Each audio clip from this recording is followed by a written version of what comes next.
There are places people avoid for a reason. Not because they're haunted, but because someone may still be hiding inside. This happened to a teenager who thought an abandoned church would be the perfect place for an adventure. By sunrise, he wished he had never stepped inside. It happened during the last week of summer. The narrator and 3 friends decided to explore an old cemetery hidden deep inside a forest. One of them was Jane, the girl he secretly liked. He wanted to look fearless. So when someone pointed toward an abandoned church, he smiled. Let's check it out. It was the biggest mistake of his life. The church looked forgotten. Broken windows. Rotting wooden walls. A rusted cross leaned sideways on the roof. Nature had almost swallowed the building. No birds landed there. No insects buzzed nearby. Even the wind felt strangely quiet.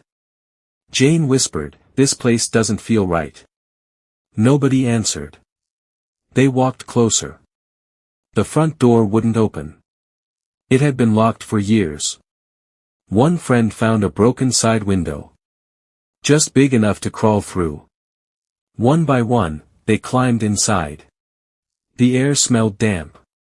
Like mold, and something else, something rotten. Dust floated through the flashlight beams. Old wooden benches were covered in dirt. Torn pages from Bibles covered the floor. Everything looked frozen in time. As if no one had entered, for decades. Then, they heard a noise upstairs. A slow, heavy, footstep. Everyone looked up. Silence. One friend laughed nervously. "It's probably an animal." Nobody believed him. Curiosity took over. They climbed the old staircase. Every step creaked beneath their feet. The second floor was darker. Colder. The narrator walked ahead. Trying to impress Jane. Then, crack, the floor gave way beneath him. He disappeared. He crashed into darkness. Pain shot through his leg. Dust filled the air. Above him, his friends shouted his name. But something else moved below. The narrator turned on his flashlight. The beam shook in his trembling hands. At first, nothing. Only dirt. Broken wood. Then, 2 pale eyes reflected the light. Someone was down there with him. The figure slowly crawled forward. Not walking. Crawling. Its head was completely bald. Its clothes were filthy. Its arms looked unnaturally long. It never blinked. It never spoke. It only smiled. A slow, empty smile. The narrator couldn't move. His body refused to listen. The figure kept crawling closer. Closer. Closer. Suddenly, it stopped. Only a few feet away. Then it tilted its head. Almost as if it was trying to recognize him. The narrator finally screamed. His friends rushed toward the hole. They reached down. "Grab my hand." He jumped. The strange man lunged forward at the exact same moment. Fingers brushed against his shoe. For one terrifying second, he thought he was being pulled back. His friends dragged him out. Nobody looked behind them. They ran. Down the stairs. Through the broken window. Across the cemetery. None of them stopped until they reached the road. Only then did they realize something strange. Nobody had heard footsteps chasing them. Nobody had heard the church door open. The man never came outside. The next afternoon, curiosity won. They returned with 2 more friends. And a camera. The church was exactly where they left it. The hole in the floor was still there. But when they looked inside, the crawlspace was empty. No blankets. No footprints. No food. No signs anyone had ever lived there. It was as if the man had never existed.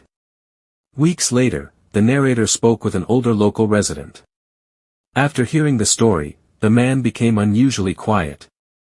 Then he asked one question. Did he crawl instead of walk? The narrator nodded. The old man's face turned pale.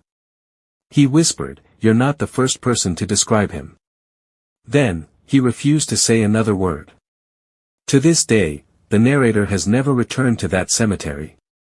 He still remembers those pale eyes, that unnatural smile, and the feeling that something almost grabbed him forever.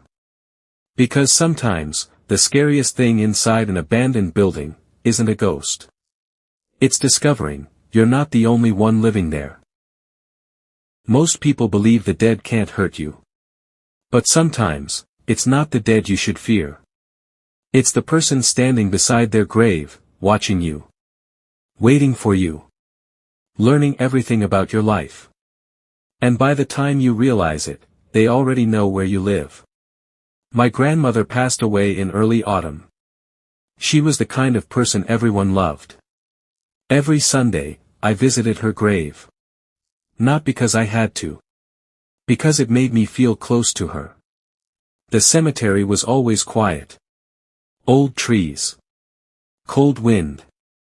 Rows of weathered headstones. It felt peaceful. Until I noticed, a woman. She was always there. She stood beside a nearby grave. Her black coat barely moved in the wind. Her head was lowered. She never cried. She never spoke. She just stood there. Every single Sunday. At first, I didn't think much about it. Everyone grieves differently. But after a few weeks, something changed. As I walked past, she smiled. "Good morning." Her voice was soft. Almost friendly. I smiled back. "Morning." That should have been the end of it. But the next week, she greeted me again. This time, she said my name. I stopped walking. My heart skipped. I had never introduced myself. I looked around. Maybe someone else was behind me. No. She was looking directly at me. She smiled again. "Your grandmother was a wonderful woman." My blood ran cold. How did she know who I was? I asked if they had known each other. She simply nodded. "I knew more than you think." Then she walked away. No explanation.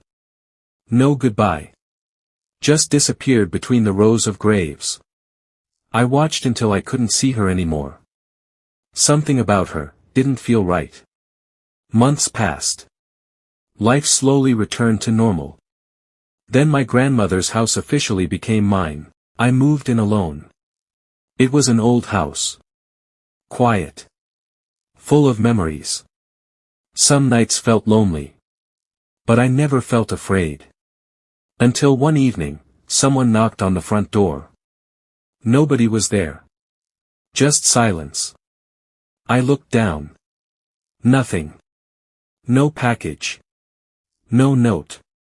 Only muddy footprints leading away from the porch. Toward the backyard. I followed them. They stopped beneath my bedroom window. I looked up. The window was open. I knew I had locked it. Every window.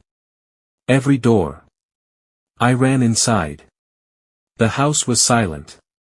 Too silent. I searched every room. Nothing. I laughed nervously. Maybe I forgot. Maybe I was imagining things. Then I walked upstairs. And froze. My bedroom door was open. I always kept it closed. Inside, someone was standing beside my bed. A woman. Wearing a long black coat. She had her back toward me. She was holding something. A photograph. My photograph. She slowly turned her head. It was her. The woman from the cemetery. She smiled exactly the same way. Calm. Cold. As if she belonged there. Neither of us spoke. For several terrifying seconds, we simply stared at each other. Then, she whispered, "You've grown." Every hair on my body stood up. I shouted, "Who are you?" She didn't answer. Instead, she walked toward the open window. Slowly. Without rushing. Without fear. She climbed out. By the time I reached the window, she was gone. Completely gone. I called the police immediately. Officers searched every room. Every closet. Every inch of the yard. Nothing.